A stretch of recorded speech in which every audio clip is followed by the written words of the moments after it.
Hello प्यारे बच्चों, तो कैसे हो आप सब। बहुत बहुत स्वागत है आप सभी का आज की इस वीडियो में। और आज की ये स्पेशल वीडियो क्लास 9th का आपका हिंदी का जो सब्जेक्ट है बच्चों, हिंदी ए जिसे आप हिंदी आ भी कहते हैं, इसी के एनुअल यानी कि फाइनल के एग्जाम के लिए बहुत ज़्यादा इंपॉर्टेंट वीडियो होने वाली है। जी हाँ, क्योंकि आज की इस वीडियो में हम डिस्कस करेंगे बच्चों एक और most important sample question paper के बारे में, और वो भी कंप्लीट सॉल्यूशन के साथ। जी हाँ बच्चों, और ये जो हमारा सैंपल पेपर 4th रहने वाला है, ये पेपर जो बच्चे मॉर्निंग शिफ्ट के हैं इनका कल, ठीक है ना, कल यानी कि 21 फरवरी को, और जो बच्चे इवनिंग शिफ्ट के हैं इनका 23 तारीख को, 23 फरवरी को हिंदी का जो फाइनल एग्जाम है, एनुअल एग्जाम, इसके लिए बहुत इंपॉर्टेंट होने वाला है। तो चलो शुरू करते हैं बिना देरी करते हुए। ठीक है, सबसे पहले जिन बच्चों को पेपर का पैटर्न नहीं पता है, 2 मिनट के अंदर पेपर देख लो, पैटर्न देख लो। 15 प्रश्न, 4 खंड होंगे पेपर में। खंड का में आपके 2 प्रश्न, खंड खा में 4, और खंड गा के अंदर 5 प्रश्न, और खंड घा में आपके 4 प्रश्न।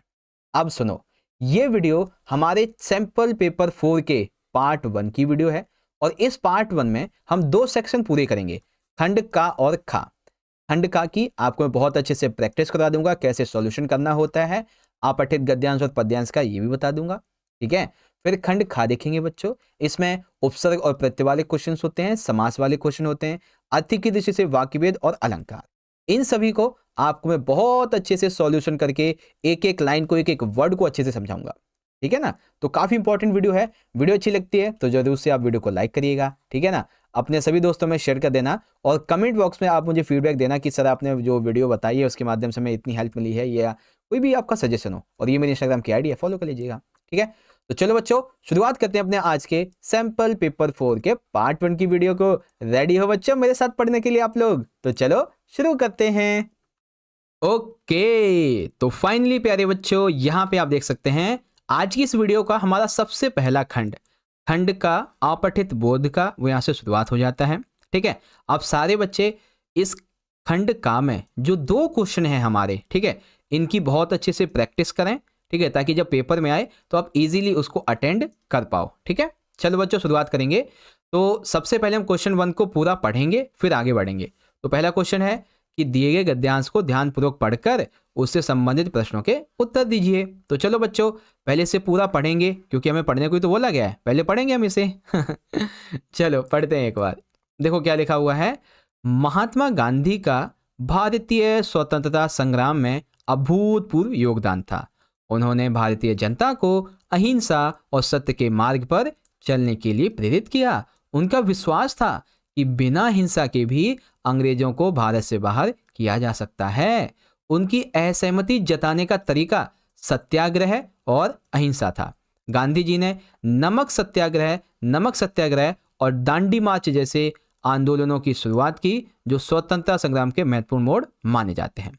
गांधी जी का मानना था कि भारतीय समाज में हर व्यक्ति का अपना समान अधिकार होना चाहिए। उन्होंने छुआछूत, अस्पृश्यता, जातिवाद, इसके खिलाफ भी आवाज उठाई। उनका कहना था कि भारत को तब तक स्वतंत्रता नहीं मिल सकती जब तक कि समाज में समानता और न्याय ये पूरी तरीके से ना हो। ठीक है, गांधी जी ने भारतीय महिलाओं को भी जागरूक किया, उनके अधिकारों की रक्षा के लिए जो आवश्यक था वो भी महसूस किया। ठीक है, इसके अलावा गांधी जी के विचारों ने भारतीय समाज को न केवल स्वतंत्रता की ओर ले जाने के लिए प्रेरित किया, बल्कि भारतीय राजनीति, सामाजिक जीवन, इसमें नया मोड़ भी लाया। उनके आदर्श आज भी देश में समानता और शांति, अहिंसा के प्रतीक माने जाते हैं बच्चों। ठीक है, इस तरीके से तो महात्मा गांधी जी के योगदान को यहाँ पे बताया गया है। अब हम क्वेश्चन को देखेंगे बच्चों। ठीक है, क्वेश्चन क्या है? महात्मा गांधी जी ने स्वतंत्रता संग्राम में किस विधि का अनुसरण किया था? तो हमेशा से वो किस विधि का अनुसरण करते आए हुए बच्चों? अहिंसा और सत्याग्रह का। किसका? अहिंसा और सत्याग्रह का। ठीक है, अब देखिए दूसरा क्या कहता है। महात्मा गांधी के आदर्शों में कौन सी विशेषता शामिल थी? तो यहाँ पे ये हमें बातें पढ़नी है, फिर इसमें नीचे देखना है कि कौन सा इसमें से सही बैठता है हमारे लिए। ठीक है, तो देखो बच्चों क्या दिया हुआ है। इन्होंने महिलाओं के अधिकारों की रक्षा की बात की है गांधी जी ने, बिल्कुल सही बात है, हमने पढ़ा है पैसेज में अभी अभी। इन्होंने समाज में समानता और न्याय की भावना फैलाने की भी बात कही है, हाँ ये भी पढ़ा है हमने अभी अभी। और राजनीति पे ये ध्यान देते हैं, केवल गलत। केवल धार्मिक सुधार पे काम करते हैं, ये भी गलत। मतलब कि जिसमें 1 और 2 हमारा सही हो। तो देखो ये रहा बच्चों, पहला और दूसरा ये सही है। ठीक है, अब तीसरा MCQ, महात्मा गांधी का भारत के स्वतंत्रता संग्राम में क्या योगदान था बच्चों? तो क्या था?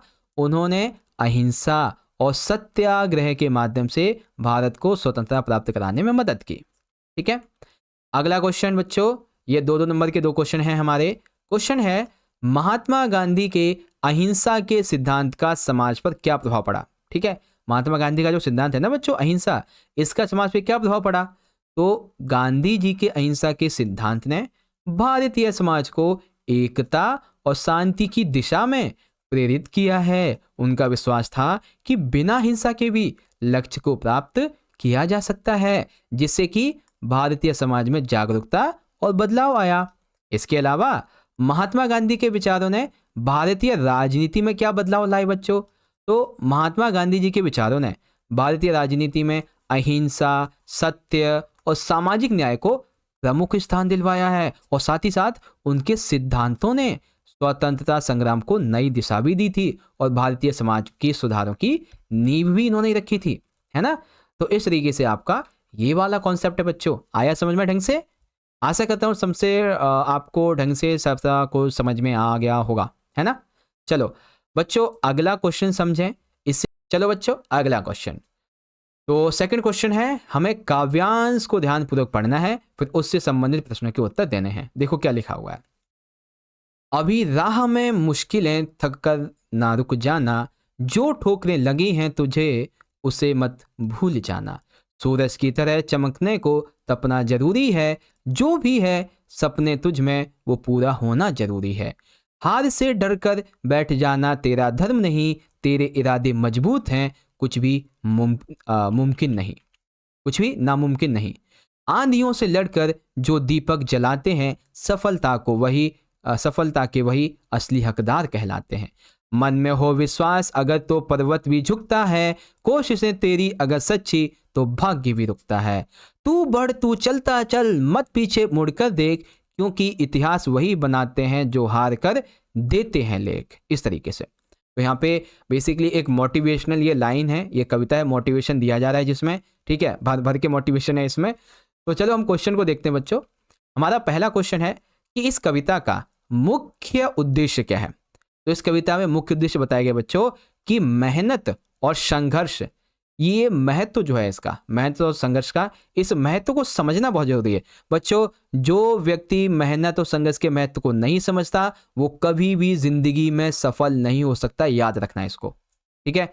दूसरा, निम्नलिखित कथनों पे विचार करो। तो क्या कहा गया है, कविता में मेहनत को सफलता का मूल मंत्र बताया गया है। सही बात है, अगर आपको सक्सेस होना है तो भाई आपको डेडिकेटेड होके मेहनत तो करनी पड़ेगी।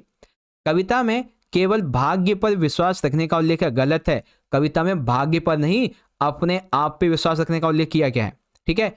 कविता में इतिहास बनाने वालों की प्रशंसा की गई है, हाँ बिल्कुल की गई है। लास्ट की लाइन थी ना हमारी, ये रही, क्योंकि इतिहास वही बनाते हैं जो हार कर देते हैं लेख, इस तरीके से, है ना। तो यहाँ पे इतिहास की जो है प्रशंसा की है, इतिहास रचने वालों की। तो क्या है बच्चों, पहला भी सही है और तीसरा भी सही है, ये वाला और ये वाला, दूसरा गलत है। आगे देखो बच्चों, थर्ड क्वेश्चन है, सूरज की तरह चमकने को तपना जरूरी है। इसका मतलब क्या है, इसका मतलब क्या बच्चों कि अगर आपको सफल बनना है तो इसके लिए आपको मेहनत और धैर्य, ये दोनों चीजें करनी पड़ेंगी। मेहनत भी करनी होगी और धैर्य भी बनाए रखना होगा, तभी आप सफल हो सकते हो, वरना नहीं, ठीक है। अगला क्वेश्चन नंबर आएगा हमारा यहाँ पे फोर्थ, ये भी 2 नंबर का है। आंधियों से लड़कर जो दीपक जलाते हैं, इसका क्या संदेश है बच्चों। यह पंक्ति हमें ये बताती है बच्चों कि कठिनाइयों और बाधाओं का सामना करने वाले ही सच्चे विजेता कहलाते हैं, ठीक है। और वही जो कठिनाइयों बाधाओं का सामना करते हैं वही सफलता के असली हकदार होते हैं। अगला क्वेश्चन, कविता में इतिहास बनाने वालों का उल्लेख क्यों किया गया है बच्चों। तो इतिहास बनाने वाले का उल्लेख क्यों किया गया है, क्योंकि जो लोग हार मानने के बजाय संघर्ष करते हैं वे अपनी पहचान और महान कार्यों से दुनिया में नाम कमाते हैं, ठीक है। जो लोग हार मानने के बजाय संघर्ष करते हैं वही आगे चल के महान व्यक्ति कहलाते, दुनिया में जाने जाते हैं। ठीक है, तो ये कविता है बच्चों जो कि थोड़ी नहीं बल्कि बहुत ही ज़्यादा मोटिवेशन से भरी हुई है। ठीक है तो इस तरीके से हमारा ये हो गया। अब हम शुरुआत करेंगे बच्चों अपने अगले खंड की। ठीक है, जो कि यह खंड नंबर था व्यावहारिक व्याकरण। क्या है बच्चों? व्यावहारिक व्याकरण। अब बच्चों इसमें देखो सबसे पहला हमारा क्वेश्चन है क्वेश्चन नंबर 3। इसमें कहा गया है निर्देश अनुसार उपसर्ग और प्रत्यय, इसमें से 5 प्रश्न दिए जा रहे हैं जिसमें से किन्हीं 4 को आपको अटेम्प्ट करना है। ठीक है, तो बच्चों देखो मैंने आपको कई बार बता रखा है कि उपसर्ग क्या होते हैं, प्रत्यय क्या होते हैं, तो एक बार फिर से रिवाइज कर लो। देखो उपसर्ग क्या होते हैं? ऐसे शब्दांश जो किसी भी शब्द के पहले लगे और उसका अर्थ बदलना है, उससे उपसर्ग कहते हैं। जैसे कि मान लीजिए एक शब्द है यहाँ पे पढ़, ठीक है, यानी कि पढ़ना, पढ़ा हुआ व्यक्ति, और इसके आगे मैंने अन लगा दिया तो क्या हो गया? अनपढ़, यानी कि बिना पढ़ा हुआ व्यक्ति। ओके, अब जैसे कि एक शब्द है मोल, ठीक है, मोल है यानी कि इसका मूल्य है, लेकिन इसके आगे मैंने एक वो लगा दिया, क्या बोलते हैं,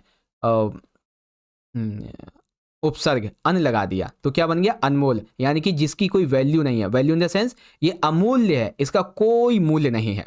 ठीक है, ये चीज। प्रत्यय क्या होते हैं? ऐसे शब्दांश जो किसी शब्द के अंत में जुड़कर शब्द का निर्माण करें, प्रत्यय कहलाते हैं। अब जैसे कि मान लेते हैं एक शब्द है यहाँ पे बच्चों इतिहास, तो इतिहास में मैंने एक प्रत्यय जोड़ दिया तो क्या बनेगा? ऐतिहासिक बन गया, बाद में एक आ गया ना, इसलिए। अब जैसे एक शब्द भूगोल ले लिया मैंने, तो भूगोल में मैंने क्या जोड़ा? एक जोड़ दिया तो ये भौगोलिक बन गया, है ना। इस तरीके से उपसर्ग और प्रत्यय हो जाएगा आपका। ओके, चलो ये हो गया हमारा। अब देखिए मैं आपसे क्वेश्चन पूछूं, जैसे कि यहाँ पे दिया गया है कि पराजय शब्द जो है इसमें प्रयुक्त उपसर्ग पहचान कर लिखिए। तो बच्चों पराजय शब्द में जो हमारा क्या नाम है उपसर्ग है वो क्या होगा? उपसर्ग होगा परा और मूल शब्द होगा जय। क्या होगा? पराजय। अभी उपसर्ग से निर्मित एक शब्द लिखो। तो बच्चों अभी उपसर्ग से निर्मित आपको मैं कई शब्द बता देता हूं, जैसे कि अभिषेक, अभिज्ञान, अभिलाषा, अभिमान, अभ्युदय, अभिव्यक्ति, इस तरह से। वैज्ञानिक शब्द में प्रयुक्त मूल शब्द पहचान के लिखिए। तो अभी हमने देखा वैज्ञानिक में क्या मूल शब्द है? विज्ञान, क्योंकि एक क्या है इसमें? एक है बच्चों प्रत्यय।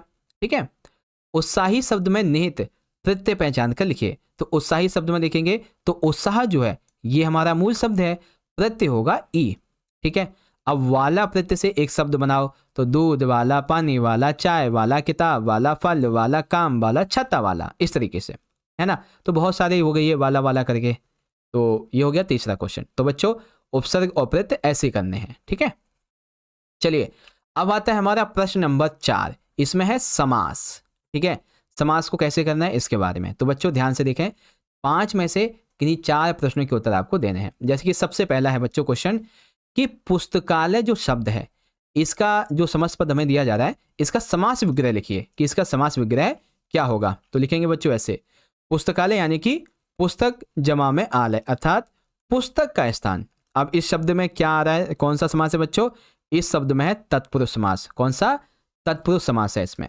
ठीक है, इसके अलावा रक्षाबंधन शब्द में निहित समास का नाम लिखो। तो रक्षाबंधन जो शब्द है इसमें कौन सा समास है बच्चों? विभक्ति समास, जिसे हम कर्मधारय समास भी कहते हैं। ठीक है, फिर यहाँ पे देखेंगे तो आगे क्वेश्चन क्या है बच्चों कि आपको ना द्वंद्व समास का एक उदाहरण देना है। तो द्वंद्व समास का उदाहरण क्या हो जाएगा? सुख दुख। ठीक है, सुख और दुख, सुख जमा में दुख। पर्वत गंगा यानी कि पर्वत और गंगा, जिसमें और आ जाए ना, देखो जिस शब्द में और लिखा हुआ हो, ठीक है, और या फिर इस तरीके का साइन बना हो, ठीक है, जैसे कम ज़्यादा, ठीक है, ठीक है, कम ज़्यादा, और कुछ भी हो, सुख दुख, माता पिता, भाई बहन, इस तरीके से, तो ये क्या है? ये जहाँ पे साइन हो ना, समझो वहाँ पे द्वंद्व समास है। ओके, अब देखिए यहाँ पे क्या है बच्चों, इस समास में अव्यय जिसमें कोई परिवर्तन नहीं होता, जैसे इनके द्वारा, इसमें कोई परिवर्तन नहीं होता, तो अव्यय और एक अन्य शब्द जोड़कर नया शब्द बनाते हैं। इसमें अव्यय के साथ मुख्य शब्द एक निश्चित संबंध होता है, जैसे कि के द्वारा, से, का, में, इस तरीके से। तो उनके अनुसार अर्थात उनके विचारों के अनुसार, एग्जाम्पल के लिए जैसे उनके अनुसार अर्थात उनके विचारों के अनुसार, तो ये किसके संबंध में है बच्चों? ये के द्वारा, से, का, के में, ये किस में आते हैं बच्चों? किस तरीके के समास में? ये आते हैं अव्ययी भाव समास में। ठीक है, अब है दूरदर्शन। तो दूरदर्शन शब्द में निहित समास का नाम लिखो, तो समास का नाम है बहुव्रीहि। क्या समास है बच्चों? बहुव्रीहि समास। ठीक है, चलिए अगला देखेंगे।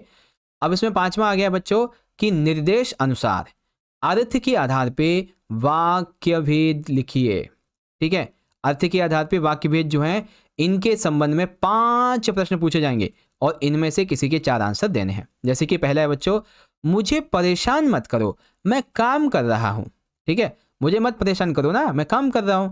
ये क्या वाक्य भेद है? ये वाक्य बच्चों निषेधवाचक। निषेधवाचक क्यों है? क्योंकि देखो मैंने आपको बताया है, जिस वाक्य में नहीं, मत, मना, नहीं करना, ना करना या फिर कोई भी काम ना करने के लिए मना किया जाए उसे हम बोलते हैं निषेधवाचक। ठीक है, और सर जी एक बार रिवाइज करवा दो। चलो रिवाइज कर लो एक बार, अर्थ के जिससे वाक्य भेद ध्यान से देख लेना बच्चों। ठीक है, देखो प्रश्नवाचक वाक्य कौन से होते हैं? जिसमें कोई प्रश्न पूछा जाए उसे बोलते हैं, जैसे कि तुम्हारा नाम क्या है, इस तरीके से।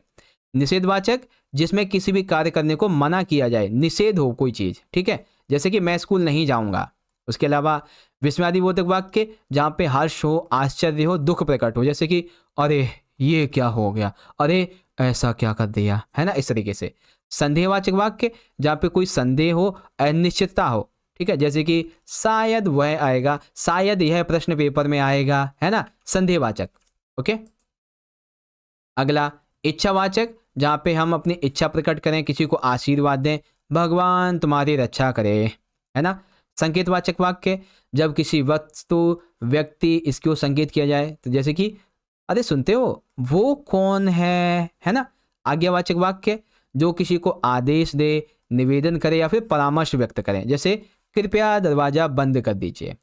विधानवाचक जो वाक्य किसी तथ्य, घटना, सामान्य कथन इसको व्यक्त करे उन्हें विधानवाचक कहते हैं बच्चों। ठीक है, चलो अब देखो प्रैक्टिस करेंगे। तो क्या है?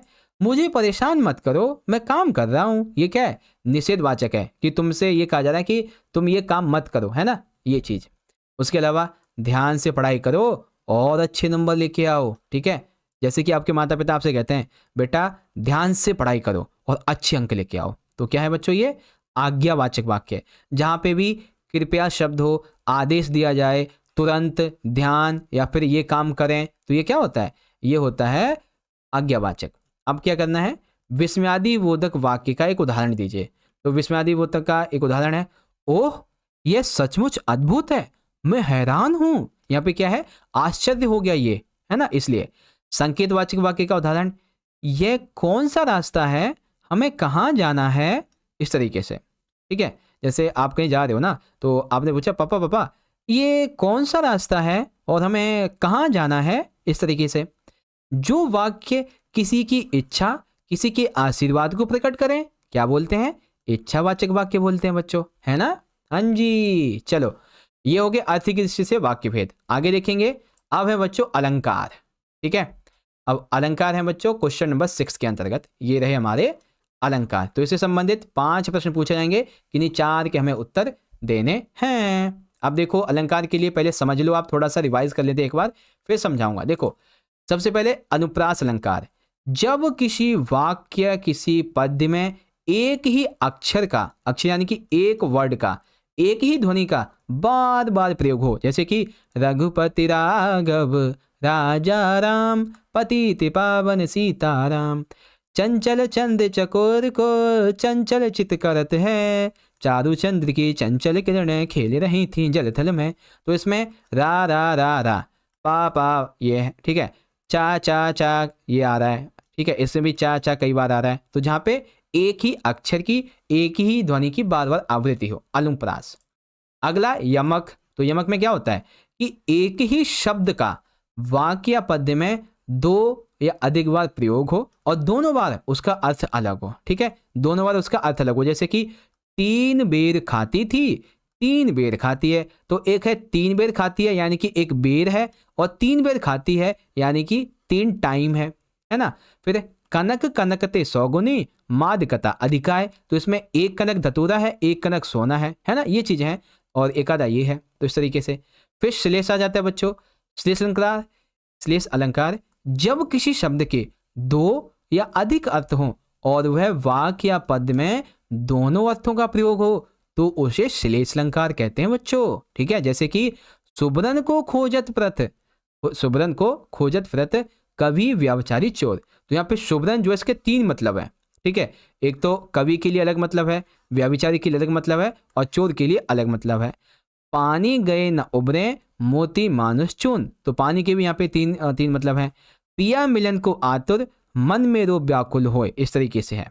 ओके, तो चलो अब हम क्वेश्चन को देखते हैं अपने, जो क्वेश्चन है हमारा। तो क्वेश्चन हमसे ये दिया गया है, कानन कुसुम कुसुमुत काली खिली। ठीक है, तो शब्द को ध्यान से देखें, कानन कुसुम कुसुमुत काली खिली। ठीक है, तो इसमें 4 जो शब्द हैं इसमें का आ रहा है हर बार, तो क्या होगा, अनुप्रास अलंकार। वह बांसुरी की धुन कानी परे कुल कान हियो तज भाजती। देखो ध्यान से सुनो, क्या हुआ कि वह बांसुरी की धुन कानी परे, एक है कान से सुनना, कुल कान हियो तज भाजती। कुल कानी मतलब, कानी का मतलब यहाँ पे एक काम हो गया। एक कानी का मतलब ध्वनि कान में पड़ना, एक कानी का मतलब काम को छोड़ के वो तुरंत भाजी, वो सखी, वो गोपी, तो यमक। पानी गए न उबरे मोती मानुष चून, तो एक ही शब्द के कई अर्थ हैं, तो यानी कि श्लेष। माटी कहे कुमार से तू क्यों रोंदे मोए, एक दिन ऐसा आएगा मैं रोंदूंगी तोए। तो यहाँ पे क्या है बच्चों, देखो, माटी कहे कुमार से तू क्यों रोंदे मोए, तो एक रोंदे का क्या मतलब है कि वो उसे मार रहा है एक तरीके से।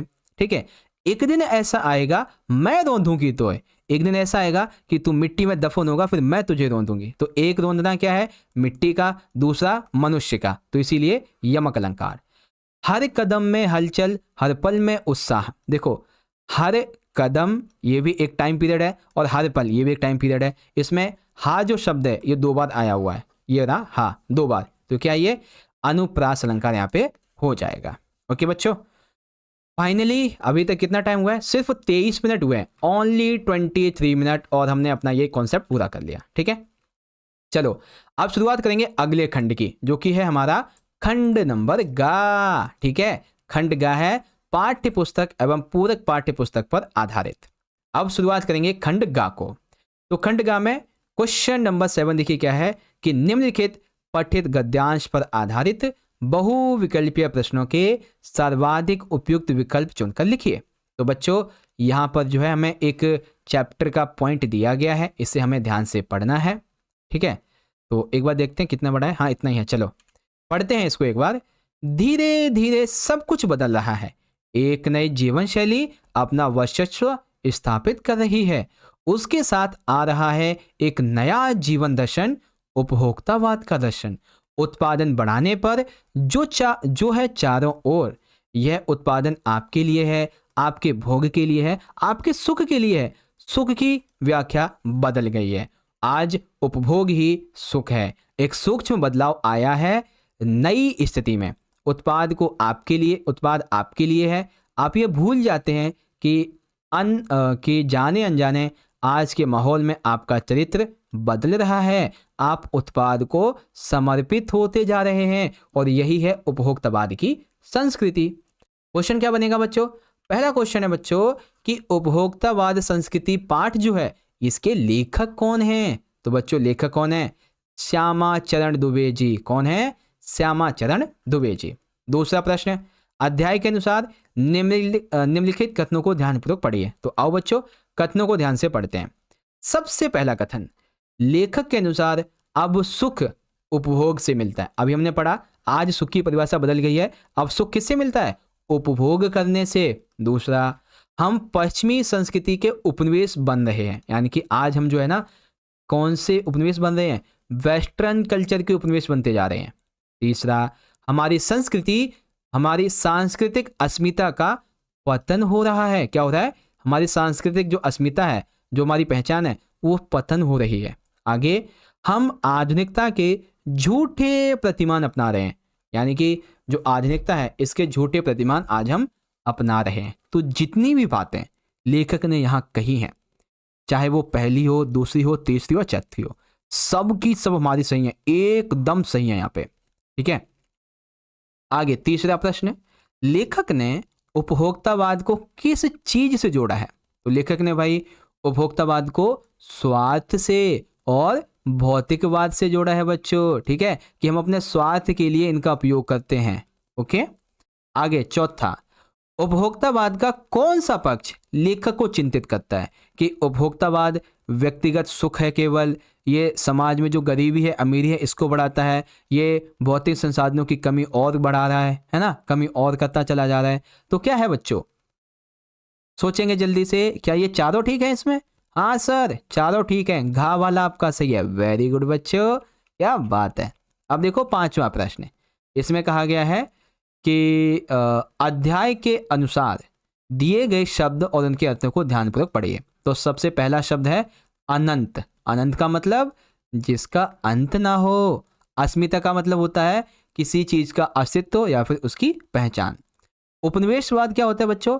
वह विजित देश जिसमें विजेता राष्ट्र के लोग आकर बसे हों, उसे बोलते हैं। ठीक है, यानी कि वह विजेत देश जिसमें विजेता राष्ट्र के जो लोग हैं ना, जिसने जीता है, उसके लोग बसे हों, उसे कहते हैं उपनिवेश।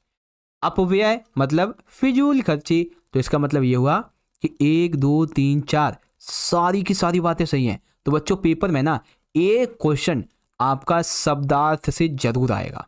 ओके, एक क्वेश्चन जरूर आएगा, इसीलिए मैंने हर पेपर में आपको हर एक पोयम के, हर एक चैप्टर के 4 शब्दार्थ कराए हैं, ताकि उसी में से आए और इजीली आप कर पाओ। ठीक है, चलो, तो हमारा ये जो था question number, wait a minute, हाँ 7, ये पूरा हो गया।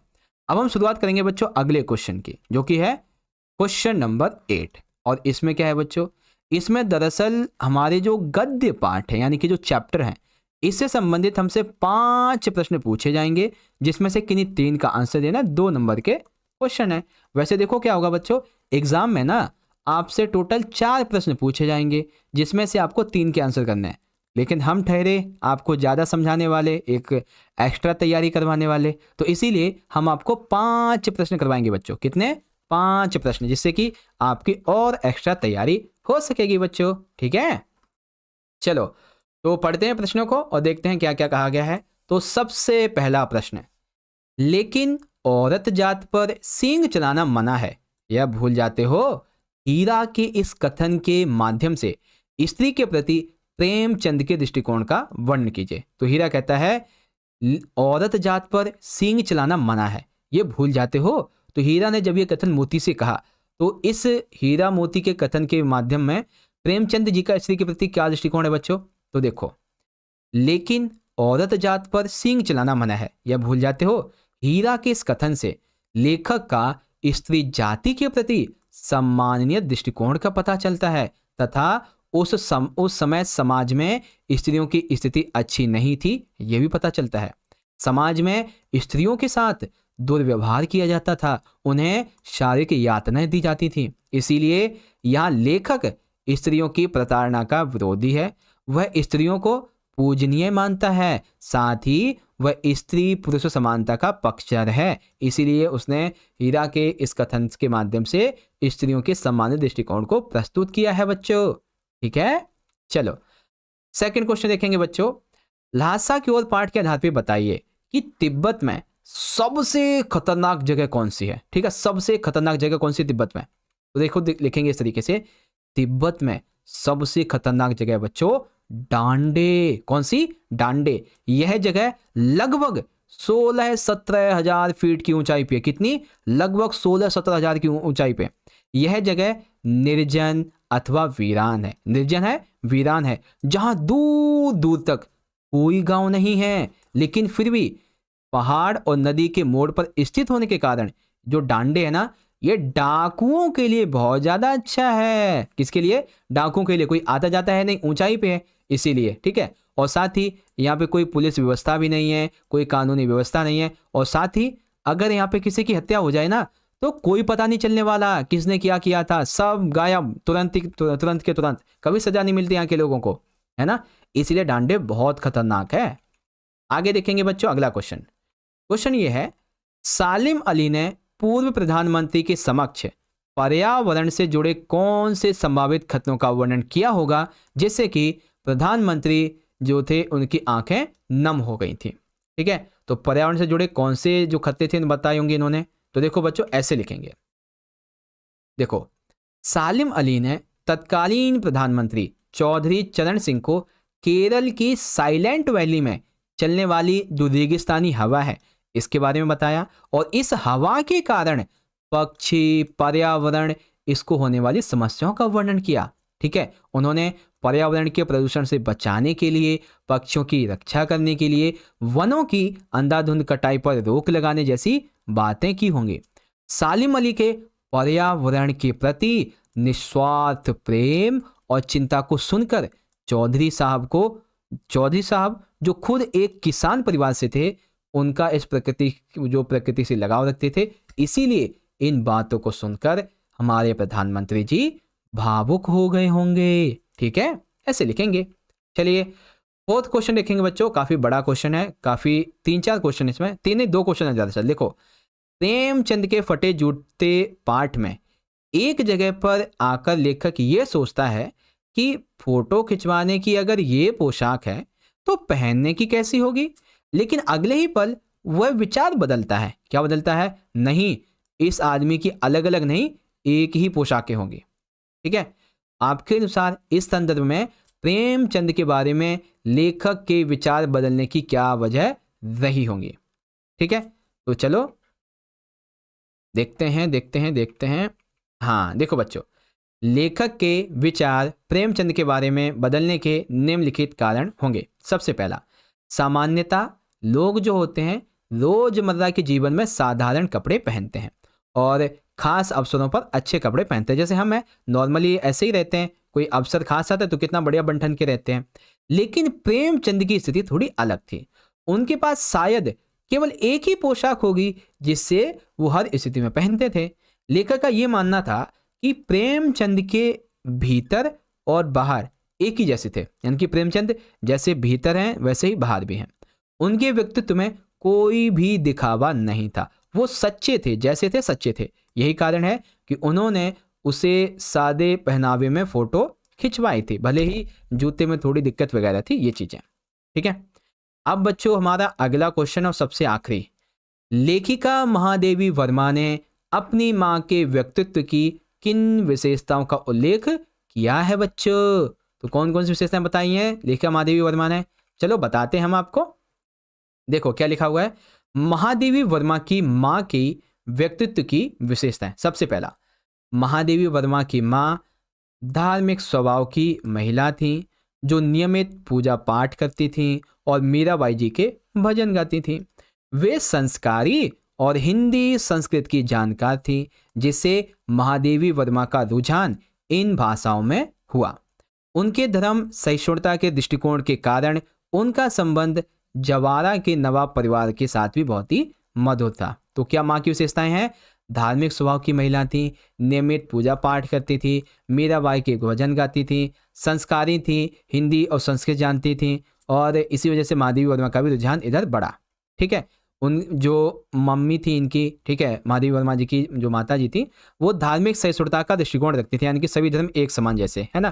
तो इसीलिए जो नवारा, क्या नाम है, जवारा के नवाब थे, इनके साथ इनके परिवार के अच्छे संबंध रहे होंगे। यही चीज़ है बच्चों। बस इस तरीके से यहाँ पे ये कॉन्सेप्ट पूरा हो गया। अब बच्चों जो हमारे आगे के क्वेश्चन बच गए ना अभी, जैसे कि 9वां क्वेश्चन आपका बच गया है MCQ वाला, 10वां क्वेश्चन इंपॉर्टेंट क्वेश्चन का बच गया है। ठीक है, ये 11वां है अभी। इसके अलावा अभी हमारा जो खंड घ है रचनात्मक लेखन का, ये भी बच गया है, जिसमें अनुच्छेद लेखन आपको बताना है अभी। ठीक है, और इसी के साथ ही साथ पत्र लेखन आपको बताना है अभी, और भी देखेंगे तो अभी आपको और बताना है क्या क्या इसमें आपको जो है ना पत्र, एक सेकेंड, हाँ अभी जो है आपको क्या नाम है यहाँ पे क्या है ये, हाँ संवाद लेखन वगैरह है। ठीक है, सूचना तैयार करना है, ये सब चीजें अभी हमारी बच रही हैं। ठीक, ओके, तो इस तरह से प्यारे बच्चों आप सभी ने मेरे साथ मिलकर आज की इस वीडियो में क्लास 9th के अपने हिंदी के एनुअल यानी कि फाइनल एग्जाम के लिए एक इंपॉर्टेंट जो सैंपल पेपर है बच्चों, हमारा चौथा सैंपल पेपर, इसको सॉल्व कर लिया है। ठीक है, अब जो हमारे बाकी के 2 सेक्शन बच गए हैं, ठीक है ना, कौन कौन से, खंड गा बच गया है और खंड घा बच गया है। तो इन सभी के लिए अलग से मैं एक पार्ट 2 की वीडियो अपलोड कर दूंगा, थोड़ी देर में आ जाएगी, आप उसको देख लेना। बाकी एक चीज और बता दूं, आपके हिंदी के पेपर के लिए हम टोटल 7 से लेके 8 जो भी सैंपल पेपर डिस्कस कर रहे हैं ना, उन सभी की वीडियोस आपको यहाँ पे आई बटन में एक प्लेलिस्ट में मिल जाएंगे। बाय द चांस अगर आपकी कोई वीडियो मिस हो जाती है या फिर आपने नहीं देख पाई है, नोटिफिकेशन नहीं आया है, तो आप यहाँ पे देख लेना, सारी वीडियोस एक ही जगह अटैच मिल जाएंगी, तो जो मिस हुई उसको देख लेना वहां से। ठीक है, तो चलो बच्चों, अब इस वीडियो के लिए इतना ही। अब मिलते हैं आपसे इसी सैंपल पेपर 4 के पार्ट 2 की वीडियो में, जो कि बहुत जल्दी आ जाएगी, आप उसे भी देख लीजिएगा। ठीक है, तो बस बच्चों, आज की वीडियो के लिए इतना ही। वीडियो अच्छी लगी है तो वीडियो को ज़्यादा से ज़्यादा लाइक कीजिएगा, अपने दोस्तों में इसको शेयर भी कर देना, और आप सभी बच्चे कमेंट बॉक्स में मुझे अपना फीडबैक जरूर बताना कि आपको वीडियो कैसी लगी। ठीक है, मिलते हैं बच्चों पार्ट 2 में, तब तक के लिए पढ़ते रहिए, तैयारी अपनी तरफ से कीजिए, हम भी करवा रहे हैं। बहुत बहुत धन्यवाद। जय हिंद, जय भारत, वंदे मातरम।